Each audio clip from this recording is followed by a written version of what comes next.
자, 오늘 이야기의 시작은요. 시간을 꽤 거슬러 올라가야 합니다. 1630년 영국 사우샘프턴 항구. 아, 그 유명한 장면이군요. 네, 맞아요. 한번 상상해 보세요. 그 안개 낀 항구에 수백 명의 사람들이 막 웅성거리고 있는 거예요. 아이들은 칭얼대고 어른들은 마지막 작별 인사를 나누고 있죠. 400명이 넘는 사람들이었죠. 네, 이 사람들이 지금 아르벨라라는 배에 오르기 직전입니다. 목적지는 바로 신세계, 아메리카. 근데 이들을 위해서 당대 최고의 설교가였던 존 코튼이 마지막 설교를 하는데요.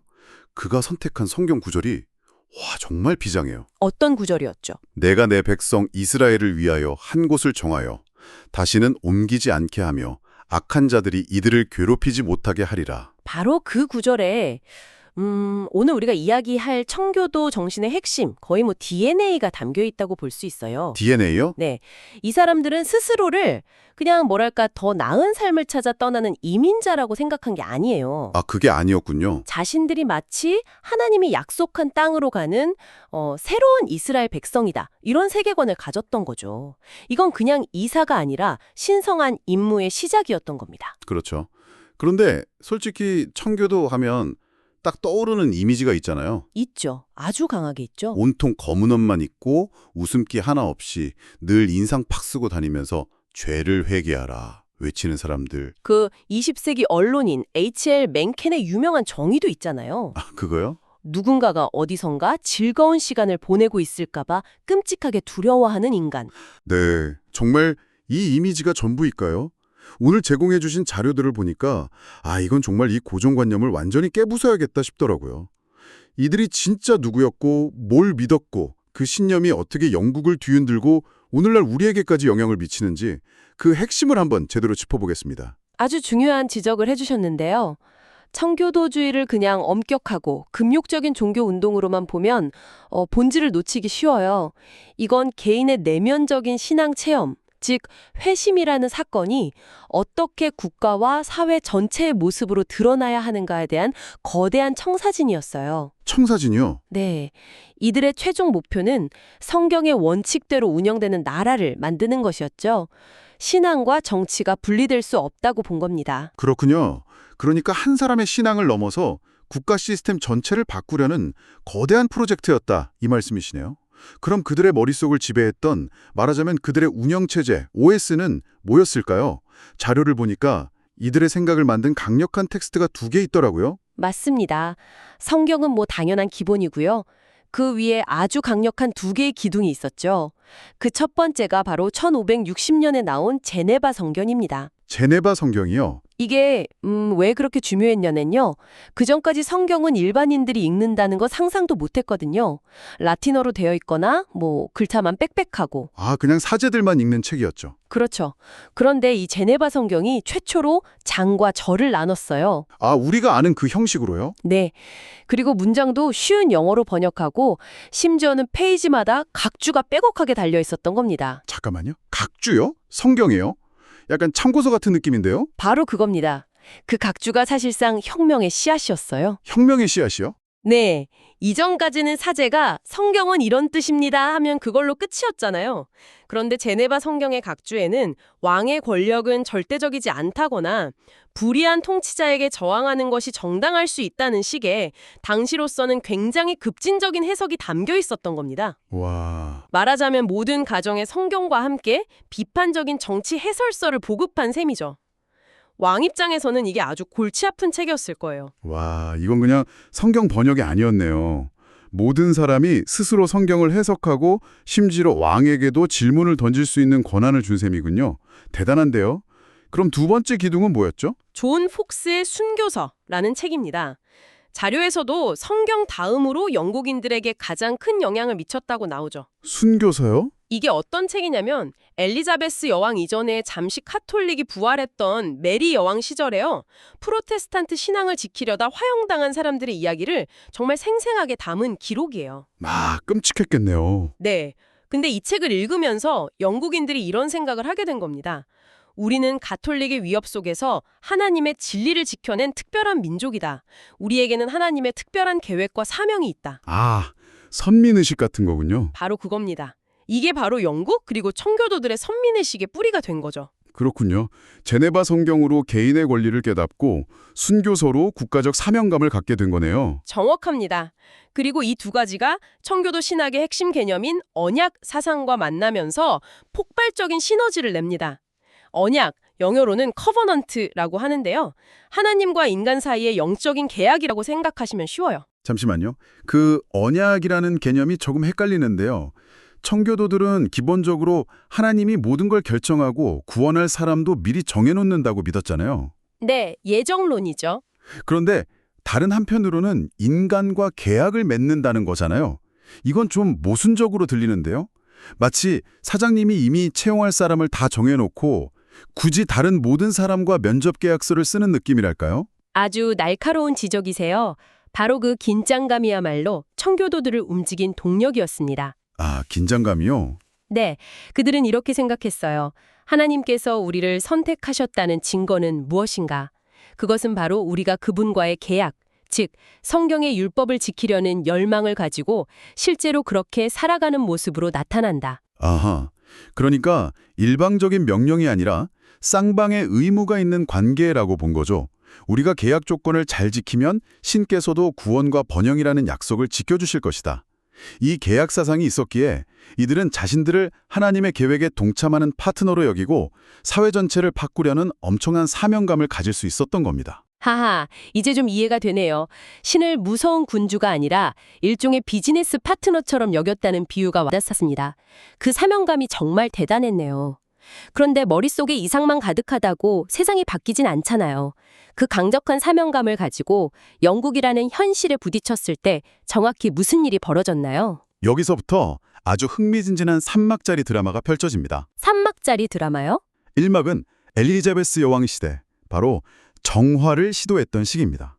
이름 그대로 이들의 목표는 영국 국교회 안에 남아있던 카톨릭적인 잔재들을 깨끗하게 정화, 퓨리파이 하는 것이었어요. 카톨릭적인 잔재라면 구체적으로 어떤 것들이죠? 예를 들면 사제들이 입는 화려한 예복이나 정해진 기도문을 그대로 따라 읽는 것 같은 의식들이었죠. 더 본질적인, 성경적인 예배를 원했던 겁니다. 엘리자베스 여왕을 어떻게 대응했나요? 이들을 다 잡아들였나요? 전혀요. 엘리자베스 여왕은 정말 노련한 정치인이었습니다. 청교도들이 말로 비판하고 책을 쓰고 토론하는 건 전부 허용했어요. 오, 의외인데요? 하지만 교회의 실질적인 권력, 특히 주교를 임명하는 권한 같은 핵심적인 부분은 절대 내주지 않았죠.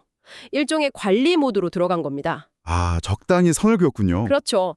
덕분에 청교도들은 탄압받지 않고 세력을 키울 수 있었지만 동시에 실질적인 개혁은 계속 미뤄지는 답답한 상황이 몇십 년간 이어진 거죠. 아, 아슬아슬한 균형이네요.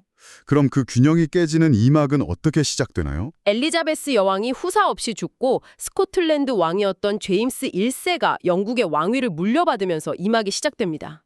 스코틀랜드 왕이요? 네, 그래서 청교도들은 엄청나게 기대했어요. 왜냐하면 스코틀랜드는 이미 장로교 시스템이었거든요. 아, 이제 우리 세상에 왔다고 생각했겠네요. 그렇죠.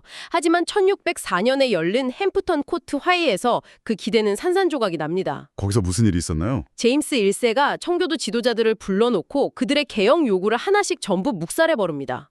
그리고 이런 유명한 말을 남기죠. 주교가 없으면 왕도 없다. 와, 단호하네요. 한마디로 교회는 왕인 내가 통치한다. 너희들은 까불지 말라고 선언한 거죠.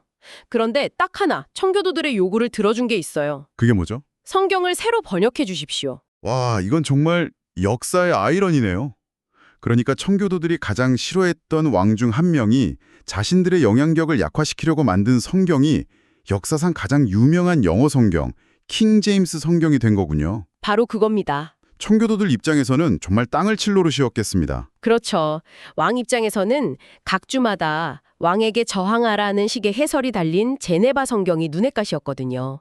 군소리 못하게 딱 정해진 공식 버전을 만들자고 생각했던 거죠. 의도는 불순했지만 결과물은 위대했던 참 아이러니한 상황입니다. 왕의 이런 강압적인 태도에 청교도들은 어떻게 반응했나요? 여기서부터 노선이 갈리기 시작합니다. 다수는 여전히 국교에 남아서 개혁을 시도했지만 일부 급진적인 그룹은 더 이상 희망이 없다. 우리는 이 타락한 교회와 결별하겠다고 선언하며 뛰쳐나오죠. 이들을 분리주의자라고 부릅니다. 분리주의자요? 그리고 이 분리주의자 그룹 중 하나가 바로 우리가 순례자들, 즉 필그림 파더즈라고 부르는 사람들입니다. 아, 메이플라워 홀을 탄 그 사람들이군요. 맞습니다.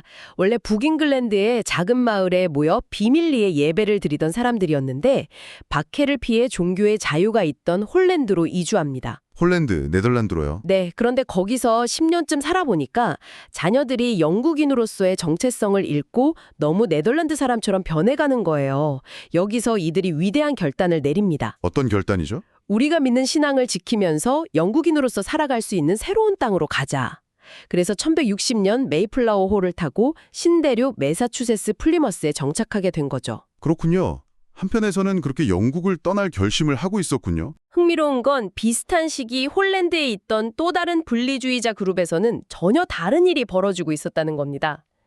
존 스미스라는 목사와 그의 신자들이 신약 성경을 다시 깊이 연구하다가 이런 결론에 이르러요. 어떤 결론이었을까요? 아무것도 모르는 아기에게 세례를 주는 건 성경에 없는 것 같다. 세례는 스스로 신앙을 고백하는 사람에게만 줘야 한다. 그래서 그들은 스스로에게 다시 세례를 주기 시작합니다. 아, 그게 바로 네, 이게 바로 1609년 최초의 영국 침례교회의 시작이었습니다. 청교도 운동이 단 하나의 목소리가 아니라 내부적으로 얼마나 다양하고 역동적이었는지를 보여주는 중요한 장면이죠. 제임스 1세에 이어서 그의 아들 찰스 1세가 즉위하면서 상황은 더 나빠졌다고 들었습니다. 최악으로 치달았죠. 찰스 1세와 그의 신복 윌리엄 로드 대주교는 청교도들을 그냥 억누르는 수준이 아니라 아예 뿌리를 뽑으려고 했습니다. 뿌리를 뽑으려고 했다고요? 네. 교회에 다시 십자가상을 세우고 성찬대를 제단이라고 부르게 하는 등 카톨릭적인 의식을 노골적으로 강요했어요. 이건 청교도들에게 신앙을 버리라는 말과 같았죠. 와, 이건 정말 선을 넘은 거네요. 그렇죠. 이 극심한 박해 때문에 1630년부터 약 10년간 무려 16명이 넘는 청교도들이 아메리카로 이주하는 대이주가 일어납니다. 오늘 우리가 처음 이야기했던 존 코튼과 400명의 사람들도 바로 이 대열에 있었던 거고요. 결국 갈등이 폭발할 수밖에 없었겠네요. 네, 그 도화선은 스코틀랜드였습니다. 찰스 1세가 스코틀랜드 장로교회까지 영국 국교회식 기도서를 강요하자 스코틀랜드가 반란을 일으킵니다. 아, 스코틀랜드에서 먼저 터졌군요. 그렇죠. 왕은 반란을 진압할 군대와 돈이 필요해서 10년 넘게 무시했던 의회를 소집할 수밖에 없었죠. 그런데 이 의회에는 청교도에 동조하는 의원들이 다수였던 겁니다. 아하. 왕과 의회의 대립이 격화되면서 결국 영국 전체가 왕을 지지하는 왕당파와 의회를 지지하는 의회파로 나뉘어 내전의 소용돌이 속으로 빠져들게 됩니다. 드디어 드라마의 산막, 내란과 크로멜 시대, 즉 성도들의 통치 시대가 열리는군요. 내전이 시작되자 의회파는 자신들의 신학적, 교회적 비전을 체계적으로 정리할 필요를 느꼈습니다. 그래서 1643년부터 당대 최고의 신학자들을 웨스트민스터 성당에 소집해 대규모 회의를 열었죠. 웨스트민스터 회의요? 네, 여기서 탄생한 문서가 바로 웨스트민스터 신앙고백서와 대소요리문답입니다. 오늘날까지도 전 세계 수많은 장로교회가 신앙의 표준으로 삼고 있을 만큼 기독교 역사에 거대한 족적을 남긴 문서들입니다. 그리고 이 내란은 예상치 못한 영웅을 탄생시켰죠. 바로 올리버 크롬웰. 맞습니다. 원래는 평범한 시골 지주였는데 전쟁이 떠지자 군사적 천재성을 발휘하며 역사의 중심으로 떠오릅니다. 그의 부대 철기병은 전투 전에 기도하고 찬송을 부르며 돌격했는데 그 기독교적 사명감으로 무장해서 단 한 번도 패하지 않았다고 하죠. 결국 크롬웰이 이끄는 군대가 승리하고 유럽 역사상 전례가 없는 일을 벌입니다. 바로 국왕 찰스 1세를 재판에 넘겨서 네, 1649년에 공개적으로 처형한 것이죠. 왕을 처형했다니 정말 충격적인데요. 그럼 이제 그들이 꿈꾸던 성경적 국가가 세워진 건가요? 그게 그렇게 간단하지 않았습니다. 왕을 죽인 사건이 오히려 엄청난 역효과를 낳았어요. 역효과요? 네, 찰스 1세가 폭군이 아니라 신앙을 위해 광신도들에게 억울하게 죽임당한 순교자로 미화되기 시작한 겁니다. 자료에 묘사된 당시 그림을 보면 찰스 1세가 무릎 꿇고 기도하는데 그의 발밑에는 땅에 왕관이 버려져 있고 시선은 하늘의 순교자의 면류관을 향하고 있어요. 와, 이미지를 그렇게 만들었군요. 네, 이런 이미지가 대중에게 퍼지면서 전쟁에서 이겼음에도 청교도들의 정치적 입지는 오히려 약화되었죠. 그럼 왕이 없어진 영국은 누가 다스렸나요? 실권은 군부를 장악한 크롬웰에게 있었습니다. 그는 호민관이 되어 영국을 통치했죠. 하지만 그가 직면한 문제는 오늘날 스타트업 창업자들이 겪는 문제와 비슷했어요. 스타트업 창업자요? 재미있는 비유네요. 모두가 세상을 바꾸자 않는 비전에는 동의해서 뭉쳤는데 막상 성공하고 나니 회사를 어떻게 운영할지를 두고 전부 갈라서는 거죠. 아, 구체적으로 어떤 갈등이었나요? 문제는 왕을 없앤 다음엔 뭘 할 건데에 대해 아무도 동의하지 않았다는 겁니다. 장로파는 스코틀랜드처럼 국가적인 교회 시스템을 원했고 독립파는 교회는 각자 알아서 할게 간섭하지 마라고 했고 모든 계급을 타파하자는 더 급진적인 그룹들도 있었죠. 모디가 성경적인 국가를 원했지만 그 성경을 해석하는 방식이 제각각이었던 거군요. 바로 그겁니다. 크롬웰의 가장 큰 적은 왕이 아니라 승리한 아군들 사이의 분열이었던 셈이죠. 결국 그는 이 갈등을 해결하지 못한 채 1658년에 사망했고 그의 사후 2년 만에 영국은 다시 왕을 부르는 왕정복고를 택합니다. 이렇게 영국에서의 성도들의 통치 실험은 20년 만에 막을 내리게 되죠. 정말 파란만장한 역사네요. 오늘 이야기를 정리해보면 우리는 청교도들이 그저 딱딱하고 재미없는 금욕주의자들이 아니라 성경이라는 원칙을 가지고 국가 시스템 전체를 바꾸려 했던 혁명가들이었음을 알 수 있었습니다. 그렇죠. 그들의 원대한 꿈은 영국에서는 결국 실패로 끝났지만 그 불씨는 대서양 건너 아메리카에서 완전히 새로운 실험을 시작할 준비를 하고 있었던 거군요. 맞습니다. 이들의 유산이 오늘날에도 중요한 이유는 크게 두 가지입니다. 첫째, 개인의 내면적 체험, 즉 거듭남, 본어겐을 강조한 이들의 신앙은 오늘날 전 세계적인 개신교 흐름인 복음주의의 직접적인 뿌리가 됩니다. 아, 복음주의의 뿌리가 되는군요. 네. 그리고 둘째, 하나님 아래 국가라는 비전과 하나님의 율법을 사회의 기초로 삼으려 했던 그들의 시도는 이후 미국이라는 나라의 독특한 국가적 정체성을 형성하는데 지대한 영향을 미쳤습니다. 그렇군요. 그럼 마지막으로 저희가 이 이야기를 들고 돌아가서 더 생각해 볼 만한 질문을 던져주시죠. 네. 자료를 보면 이런 대목이 나오죠. 청교도들은 영국이라는 수백 년 된 왕국을 개혁하는 데는 실패했지만 아메리카라는 광야에서는 아무것도 없는 백지 상태에서 시작할 기회를 얻었다고요. 네. 여기서 이런 질문을 던져볼 수 있습니다. 수백 년 된 전통과 구조를 가진 오래된 사회를 바꾸는 것과 아무것도 없는 새로운 땅에 이상적인 언덕 위의 도시를 건설하는 것은 근본적으로 어떻게 다를까요? 바로 이 출발점의 차이가 단순히 그들의 사회뿐만 아니라 오늘날까지 이어지는 미국은 특별한 사명을 가진 나라라는 독특한 정체성을 만드는데 어떤 영향을 미쳤을지 생각해보는 것은 매우 흥미로운 질문이 될 것입니다.